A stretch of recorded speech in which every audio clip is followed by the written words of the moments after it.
Welcome back to Poetry and Police. Big up to the members of the Jamaica Constabulary Force. Big up to all the Jamaican people right now. Let's dig into this. Alright, people. In recent times, there was a shooting in All Harbour where a man was unalived by the police. Now, after this shooting, this young man came on YouTube expressing himself, his disgust about the shooting, firing nothing but diabolical diatribes at the police, walking through the scene, is the so-called crime scene that he calls it, and trying to convince the Jamaican people that police just go around and shoot people without reason, identifying the deceased as a stand-up member of the community. But let me tell you something, people. That is always the norm. That is always the regular talk. On social media, on the streets, whenever police unalive somebody, especially one dirty gunman. If it was just an ordinary person, you would not hear nothing about it. Trust me, most of the time. But once the person is very important to them, the person is a gunman, a gangster, you will hear them come and talk from time to time. And in fact, we are tired of this now. Well, police officers are tired of this. And now today I'm going to tell you something, people. To the people who are ignorant of the things that police go through on the street. For the people who are ignorant of the truth to these stories. For the people who are just listening to so-called stories most of the time without proof that police is doing this and police is doing that. Let me tell you something, because I have a wealth of experience that I can share with you, that people have come out and spoke the opposite. People have come out and spoke the opposite. Let me tell you something, people. Olympic Gardens, Olympic Way, right at White Wing, that plaza that owned by Devi and his brother. That was a place that myself, Hawks, Anthony Roberts, Bobby Reds, and another police officer, I can't even remember his name, almost lost our lives. And even though we almost lost our lives, people still came out on Black Road and talk about foul play. Let me tell you something, people. I'm going to give that story to you, because I remember it plain as day. I don't forget these things, especially when these things almost cost my life. Let me tell you something, people. I remember clearly, hours and night, probably 1 a.m., that late. I was traveling in the car with Bobby Reds. Yes, me and Bobby was in the same car camp. Me and Bobby Reds was on a team. Bobby Reds, big up yourself. And we approached White Wing along Olympic Way when we saw a white Toyota Corolla that pulled in onto White Wing Road. Hawks, Hawks no miss nothing, big up yourself, Hawks. Good police. Hawks pointed out the car and said, "Yo, watch the car there." Anyway, we roll into this White Wing walk on the street. Upon our approach, the car slowed down and come to a stop. So we passed the car. Did not want to draw the suspicion of the men inside the car, but because they did not know it was like 3 units of us. Now, the car turned into the plaza, Devi Plaza. It was Devi Plaza at the time, right at White Wing, right there. And the car backed up in the plaza and was turning around to go in the opposite direction. Like, they did not want to go the same path that we were going. So Hawks said, "No man, something wrong." So Hawks stopped the car, his car, jumped out of the car. And I remember Hawks shout out, "Police, stop the car." Hawks was there by himself. I remember I jumped out of my car that I was in and went to back up the inspector. When I went to back up the inspector, people, Hux was shouting out, "Get out of the car." The driver door, because we were on the right side, we were behind the car. And the driver door opened slowly. And I remember this boy came out and pushed him hands up in the air, a boy named Venris. Boy pushed him hand up in the air, 2 hands, and said, "Mr. O'Connor, me boss." Obviously he knew Hux. "And me boss," put up him 2 hands. Hux was standing at the back of the car still. So I decided now to back up. In order to back up Hux, I will do the searching. So I moved towards this boy who came out of the car, accosted him, turned him around and started to search him. Said, "Come towards me. Move away from the car, come towards me." He came towards me. I was armed with an M16 rifle. I remember I put the M16 rifle behind me and told him to turn around and start to use my left hand to search the criminal. Let me tell you something, people. All I knew then, after that, when I was searching this man, I just hear Hux ball out blood clot. No, for real. Hux ball out blood clot. Let me tell you something, people. There were 3 other men in the car and they all came out on the left side of the car. And let me tell you this, people. Bullet like rice grain. All I was seeing is just muzzle flash, light, fire. Gunshot, I say gunshot, dark up the sky. The boy them a fire some barrage of shot.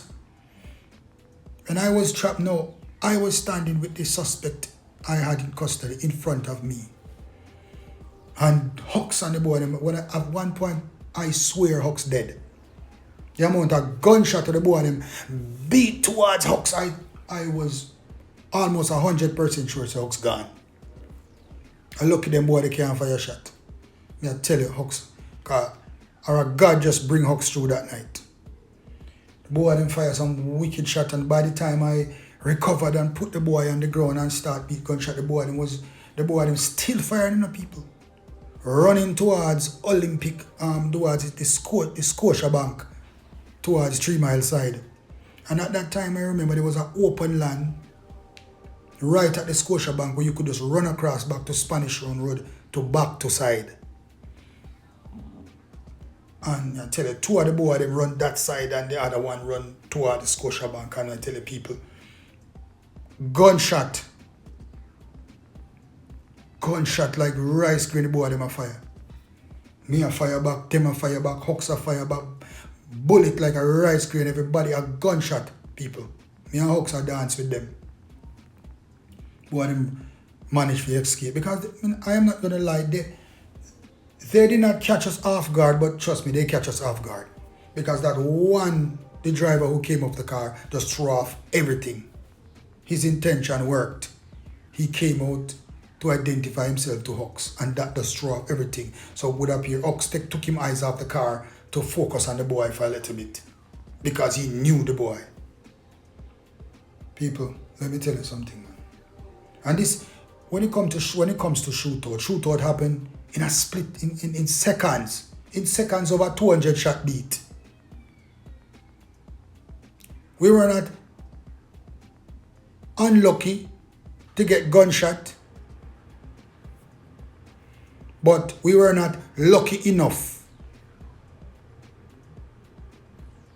to put down one of the cockroaches that night. And I was upset because we never get to put down one of them. Yes. But people, let me tell you something. I'm just telling you this story to tell you that most of the time people come after a police shooting and they talk nothing but lies. Nothing but lies. And spill stories to the public as if the police did everything wrong. Only police officers like myself and Hux and Bobby Reds, other police officers, Ruben Gunter, who get shot twice. Hux get shot already too. I get shot twice. Only police officers like us sometimes can tell you the real truth behind these stories. Because people always have a different story to tell the Jamaican people about police shootings. Never the straight story, never the real story.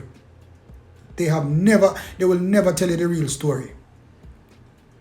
Let me tell you, people, I listened to the interview with the female at Old Harbour, the female at Old Harbour who did an interview with the news media about the unaliving of her either baby father or boyfriend by the police.